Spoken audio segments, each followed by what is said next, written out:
अस्सलाम वालेकुम नाजरीन, इस वक्त हम मौजूद हैं चाह काले वाला में और यहाँ पर हम एक तोरिए के खेत में मौजूद हैं। ये सरसब्ज़ शादाब खेत आपको नज़र आ रहा है और बड़े खूबसूरत येलो कलर्स के फूल जो हैं वो आप देख रहे हैं।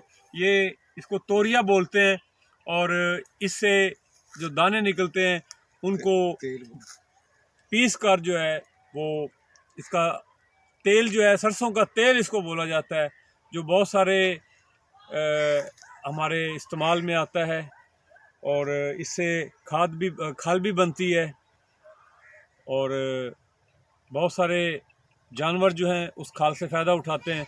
तो ये खूबसूरत फूल देखकर जो है वो तबीयत जो है वो मचल सी जाती है। और दिसंबर के दिन हो और भीगी भीगी शाम भी ढाल रही हो और ऐसे में चौधरी गुलाम फरीद साहब का साथ हो और साथ में ये फूलों की बरसात हो, तो क्या कहने जनाब।